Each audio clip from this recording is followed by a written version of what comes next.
Rams house. Today, we're breaking down a brand new interview from Sean McVay where he shed light on a number of things, including Matthew Stafford's feelings about Ty Simpson, and they may surprise you. Welcome into a brand new episode of the Rams Report presented by PrizePicks. I am excited to get into this one, guys. This is going to be, in my opinion, I think important show where we're going to discuss a lot from this interview. I was very surprised by this interview. I knew it was coming, but I was surprised by how open booked Sean McVay was in this and how personal he was willing to get. But I absolutely appreciate it because I think it gives us good insight into him as a person and his thought processes on a couple notable things over the last couple of years and more recently months with the draft as well. But one thing that we're going to open on here is the 2023 pretty much open secret, I guess, at this point, that coming off that 2022 season, Sean McVay was considering retirement. Sean McVay, after the Rams went 5-12, had media opportunities, and it was at least a thought in his mind that he was considering retirement. So that's going to be the first topic that we discuss on today's show. We're going to dive into that in just 1 second here. But before we do, I got to give you guys a little reminder. We are a one-stop shop of Rams news, Rams rumors, Rams information, Rams interviews whenever they happen. We cover everything around this team. So make sure you stay up to date. Make sure you hit that subscribe button and don't miss a moment of Rams news all offseason and all season long. Next season, this will be our first year going live for every single freaking game. I cannot wait to be here with those and with you guys watching our Rams. So don't miss it. Be here with us. But let's jump into today's show. Like I just said, the first topic, we're going to get this thing opened with why Sean McVay ultimately decided not to retire. The conversation that he had, that he was willing to share about, I would say brave enough to share about this conversation. And I think it is so important for Rams fans to hear this. So let's dive in here. It took that 5-12 year where you're really getting broken down. And I almost quit coaching. You could use the narrative that I was going to go to the media or whatever, but the truth would have been I was quitting because I couldn't handle the losing. I remember explaining the situation to my wife, Veronica. She's so tough, so steady, so loving and considerate, but so real to me. She's so independent, born and raised in Ukraine, and you talk about real perspective from what her family has gone through and how she's handled it. I was explaining to her, maybe I'll step away. It's going to be a really tough upcoming season. I had some opportunities, referring to his media opportunities. And if I had done that, I would have conveniently hid behind that. But the reality is, I would have been quitting. Basically, I was trying to rationalize and justify why I should. It's like, okay, let's step away. Maybe even come back to coaching. We're going to have a lot of tough decisions to make. And it coincided with her being pregnant with our oldest, Jordan. She just kind of looked at me. And it was very loving and supportive. But it was like only coming from your wife where it really landed the punch. And she's like, you know, that never really sounded like the kind of leader you wanted to be. Powerful from Veronica McVay. Powerful, guys. Wow, right? Like, that is, what a moment there to tell your partner, to be so honest with your partner in that moment. To tell them, hey, I love you and I want to support you. And it's clear, like, but this isn't right. Like, this is not what you ever wanted to do. This is not how you wanted to go out. And Veronica reminded Sean in that moment of that. And I think we owe her a huge thank you. So thank Miss McVay by spamming thanks in the comments of this video. Thank her for being a great partner and for helping us keep the best head coach in the NFL, guys. This was an important moment. We absolutely need to say thank you here. Thank you to SeatGeek for sponsoring today's video, as always. Let's continue rolling through this Sean McVay interview. Keep hearing from our head coach. This time on the draft process around Ty Simpson. Sean got really honest around what he liked about Ty as a prospect. And again, I think it's important that we as Rams fans are aware of all of this, that we study on what exactly Sean is saying about what attracted the Rams to Ty Simpson, because it's going to give us an idea of what they're looking to see from him over the next couple of seasons, if it's one or two behind Matthew Stafford, and then, of course, when he ultimately takes over, but also in the preseason, when we get to see this guy in action. What are the Rams looking for? What attracted them to him to begin with? Let's dive in here. This is a guy that, based on the film and some of the vetting that Les and his group did, you project this guy to, whenever Matthew decides to retire, potentially be a starting caliber quarterback. And you like the body of work because of the way he was asked to play the position. Is it a short sample size? Yeah, it is. But it's easier to evaluate that short sample size because you're evaluating all parts of, hey, in the drop back pass game, you're watching the 3-step, the 5-step, the 7-step, the way the field is distributed. The types of coverage contours he's seeing in the SEC are similar to what he would see.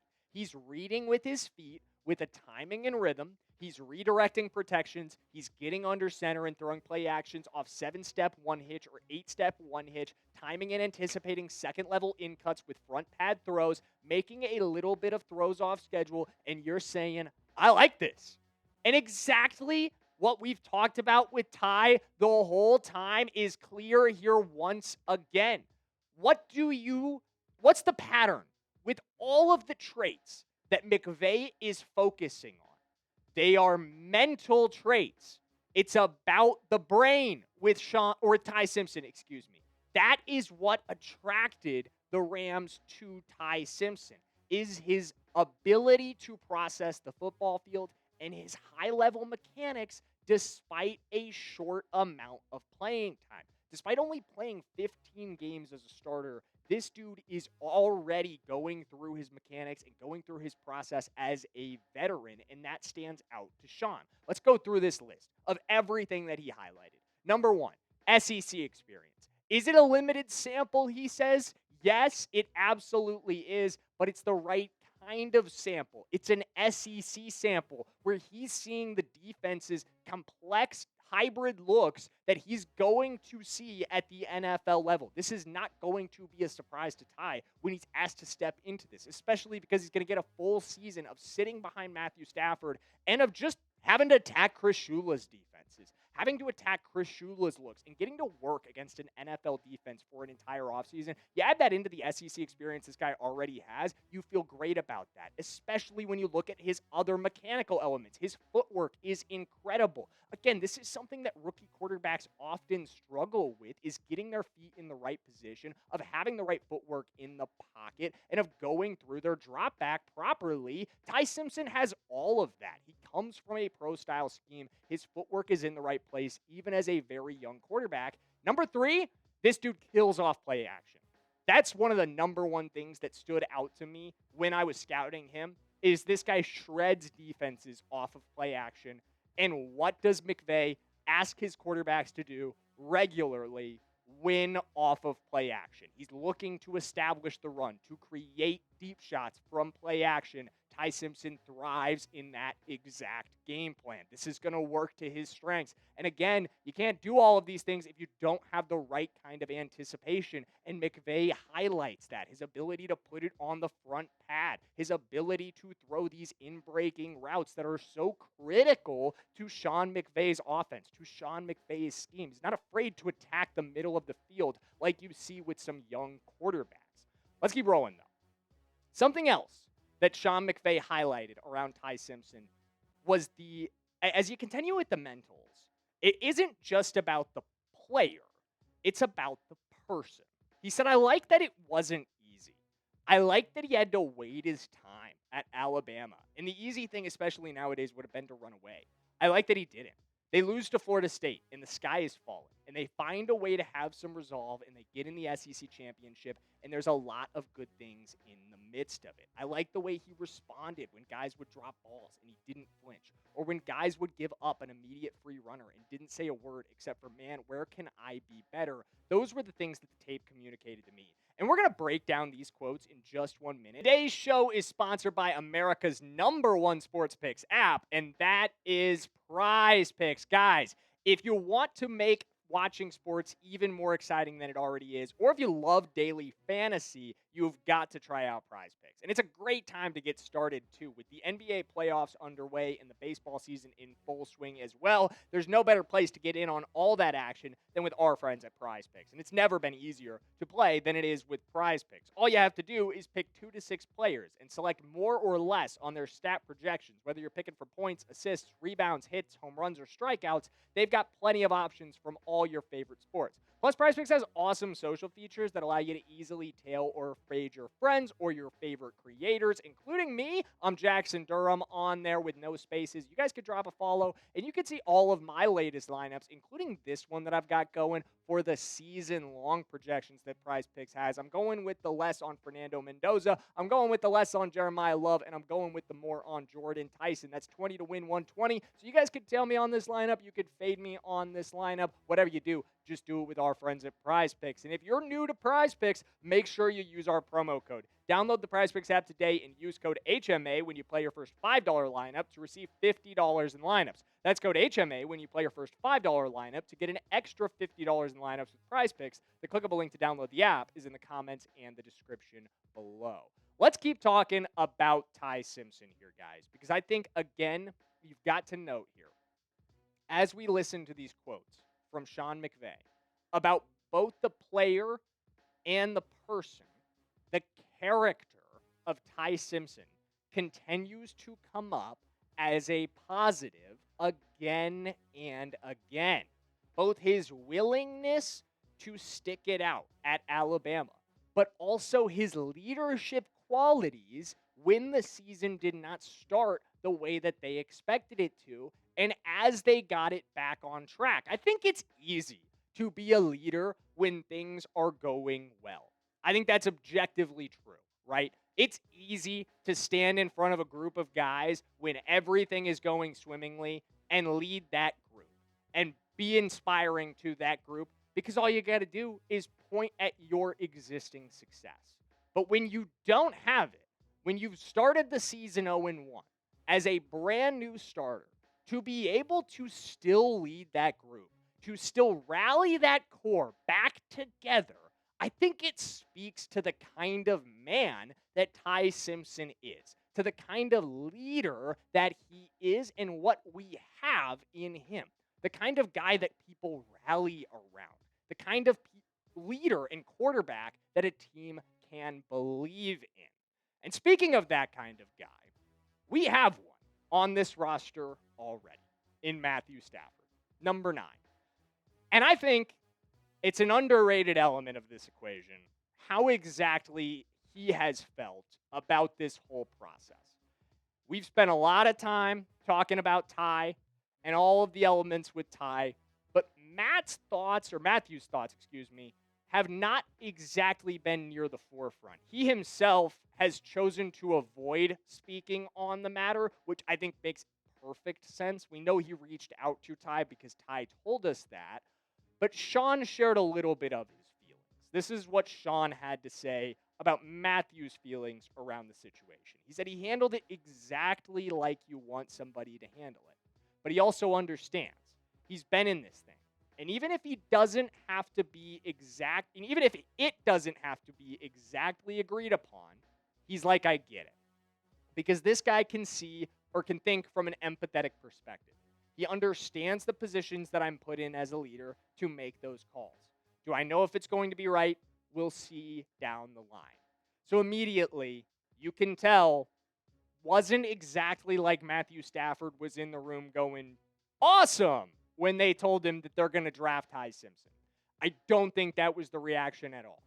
If Sean McVay is comfortable enough to tell us that it, quote, wasn't exactly agreed upon, then I think you can kind of infer that the reality of it is Stafford probably wasn't thrilled when they gave him this news.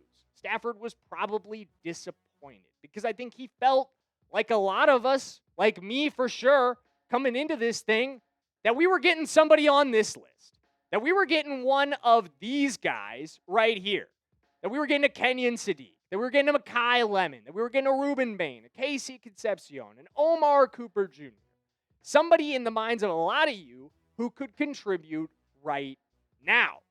Obviously, Ty Simpson is not going to do that. Obviously, Ty Simpson does not help you go out and win the Super Bowl at SoFi Stadium in 2026, the obvious goal of the Rams season.